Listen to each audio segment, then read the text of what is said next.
All right. We're going to start here with the King of Cups for your mental space, and we have followed by a Page of Cups. You might be all up in your feels, Virgo.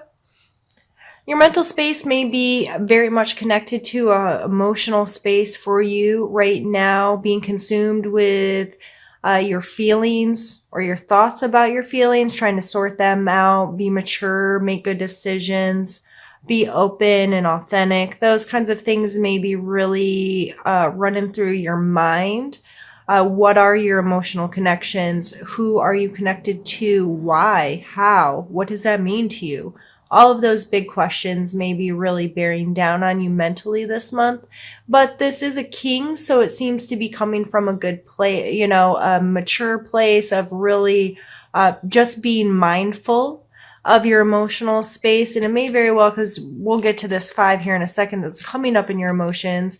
But if it's conflict, if it's just some, I'm going to have to do these together.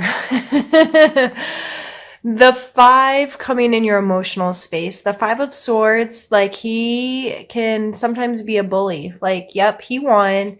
And now he's looking, standing there looking like an arrogant, you know what? So with this card, I always urge, are you fighting to win, or is it something really worth fighting for? Like, what is this dynamic here?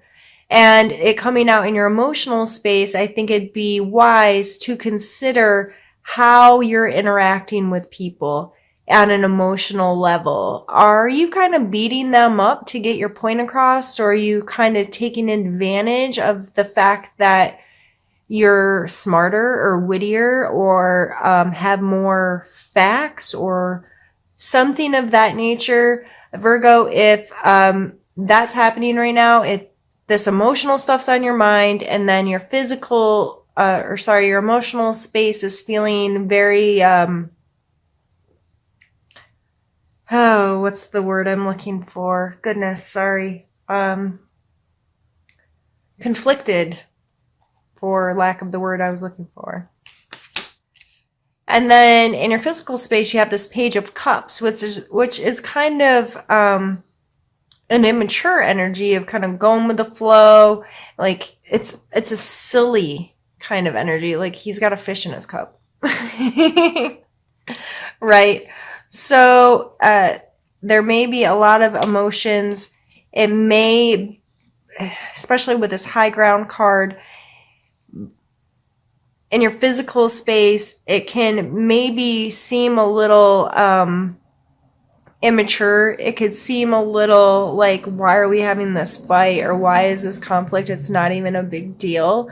But shifting your perspective on it, deciding to be mindful of how you're interacting with people, not being a bully, not trying to be right in a relationship.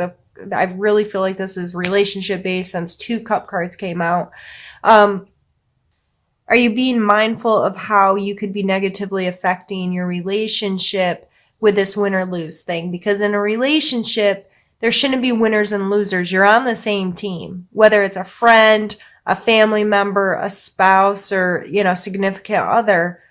You shouldn't be trying to win. You should be trying to work together for a resolve or a compromise or whatever. But you're on the same team. If you both want the same thing, if you want to enjoy each other, have a good time together, share life with someone, then why would you oppose them and try to make them a loser? Does that make sense? So however this is coming up in your life, whoever you may be having some conflicts with, it may be important for you to pause out, try to get some high ground so you can look at it a little differently, sort through some stuff, and be mindful of the conflicts and how you could better approach them to make them go more smoothly for you. Our spiritual space is the Eight of Swords and the Hierophant. Now, this is obviously a spiritual card. He's depicted here as a religious leader with some followers here. This card speaks a lot to institution, whether that be a church, a school, a counselor, it can even play a role in our jobs of having someone we're held accountable to, some kind of standards we have to deal with. What is our relationship to that? Are we willing to learn? Who is your teacher? Who are you learning from? Why are you learning from them? The Eight of Swords is self-limitation. There's not a guard or anybody keeping her tied up here. But in her head, she has decided that she's stuck. Okay. So in your spiritual life, if you're really, limiting yourself, limiting what you believe, or limiting, oh, I couldn't do that, or I couldn't feel that, or I couldn't have that relationship with my spirituality, you're not going to have it. This takes you being willing to take the blindfold off and willing to stop lying to yourself or fooling yourself or letting your mind or your thought patterns fool you into believing something that's not real. So it just may be important to your spirituality this month to consider who you're learning from, what you're learning, why you're learning it, and mostly, are you allowing yourself to even get close to learning and connecting with your spiritual space, regardless of how this institution plays for you? If you don't go to church, if you're not involved in spirituality, it may be some simple practices within your home as far as setting good intentions, holding yourself to everyone, I shouldn't say everyone. I hope that everyone has some form of moral compass, right? Standards that they hold themselves to. And if you're lying to yourself and saying, I can't maintain that, or I'm not good enough, or whatever these limiting thoughts are, it may be helpful to you to dive deeper into what are your self-limiting thoughts, why do you have them, and what can you do about changing them. We're going to pause the video here, Virgo, and move on to the second part of our reading. This one's all the way done. The swords aren't around him anymore, they're through him. It may be a challenge for you this month to be done with something, to allow something to cease to be. There's an obvious finality. Is that the word I'm looking for? Depicted here. And the swords can be our thought processes and our actions and the things we do and say. And this coming in a challenge, I just get this strong feeling of holding on a little bit too long, or hoping and wishing and dreaming that something can be revived. And the Three of Coins. So Virgo, yeah, this is a strength. You can win an argument. You can win at a lot of things you set your mind to. You are more than capable of strategizing your way through in dealing and coming out on top with certain things.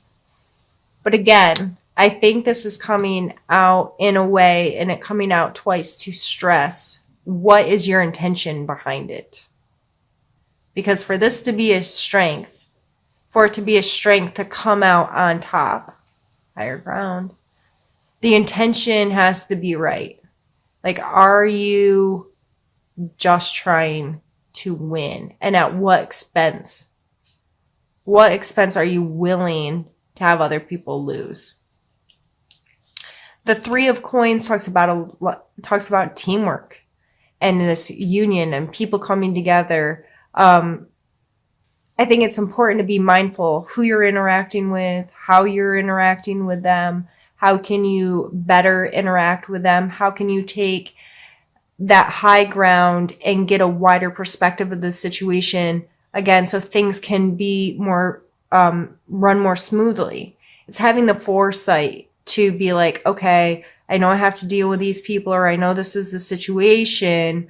If I put some thought into it prior, and not in a trying to set expectations on it, but a mindfulness of, what can I control? I can control my intentions. I can be mindful of how I'm affecting others. I can be very clear about my intent, what I'm trying to do, what I'm trying to accomplish, and be considerate of the people that I'm having to deal with. Five of Cups and Devil card. This came out for Scorpio last month in the same order. And I just think it's funny. I'm a Scorpio, so those came out for me. And I am a Virgo moon. So if you don't know all of your signs, there's easy natal charts online that you can have fabricated. All you need is your date, time, and place of birth, and it creates a chart for you based on that. So the main three aspects that people look at are sun sign. So that's why you're a Virgo sun sign, I assume, since you're watching this video, unless you cross watch for your other signs. Then your moon sign and your ascending sign. Those three are like the major players in what we look at as far as astrology. So I'm a moon sign, Virgo, and I think it's just funny. These cards keep coming out for me. So I hope I'm not affecting this in general reading, but the reason I say that and all that lead up is because I understand this energy together very, very well. And I hope I can articulate it to you in a way that you can find useful this month.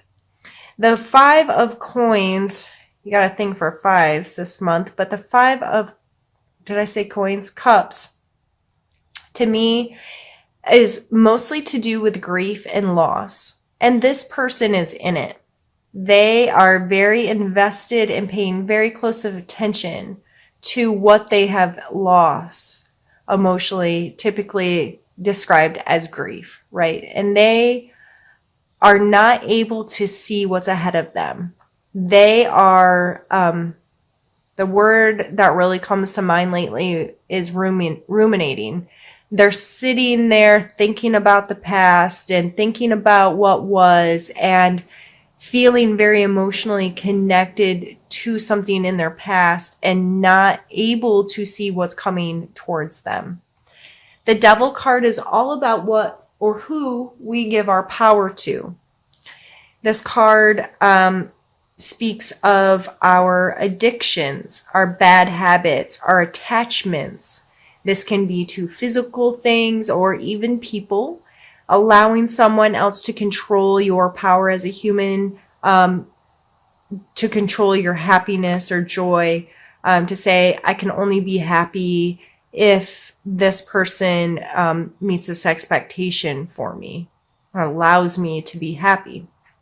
These two coming together, need to know, I think it's important to take a look at your attachment to grief. What does grief or loss mean to you? How do you feel when you think about grief that you've had or loss that you've had? Is it something that you're easily consumed with? Is it something that you have an unhealthy relationship with, like you shove stuff down and you don't deal with it? Or do you fixate on it like I have in the past? I've lost a lot of people. I understand the emotion of grief very well. And I allowed it to control me. I gave it so much power during some times of my life. It was all consuming. And I'm not saying it's wrong to grieve. It's absolutely necessary to grieve. However, some of us can get stuck there and we cannot see our way out. We cannot see what is possible ahead of us. We do not look for opportunities to feel some of these same feelings because we're too attached to the grief of the loss of something else.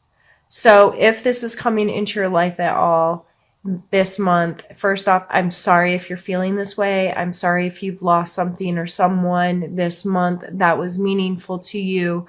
But I hope that this serves as a reminder that you have a lot ahead of you and you never know what's going to come.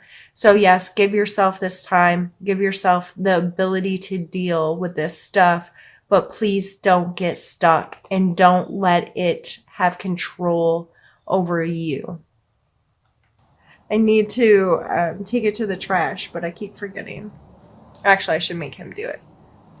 Your suggestion area is the Magician. And I love this card so much. You know, it's the number 1. There's an infinity sign represented, here above his head. And then in this specific deck, it looks different in different decks, but he still has all of the elements. He has the cups, the coins, the swords, and the wands. He has a sense of control or ownership over all of these things, and he realizes that it takes all of this pulled together to create magic. So going forward into November, your suggestion card is to be aware of your resources.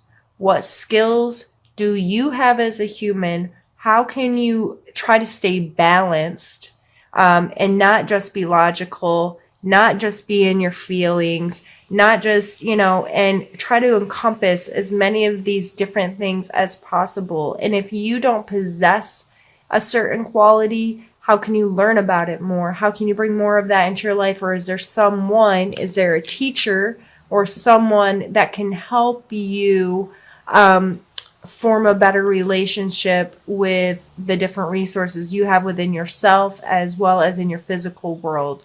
And if this isn't so much of internal work and it's even at your job or with your family, making a mental note of, I'm good at this, I'm not good at that. This person is good at that, though. How can, and this goes back into all these 5 of Swords of compromising and working together and finding solutions. And how can we get creative? How can we pool our resources? How can we work together? What are my strengths and what are your strengths? And how can we make this work without all of this one person feeling like a winner and one person feeling like a loser? How can we all win? How can we manifest something good together and making all of this work?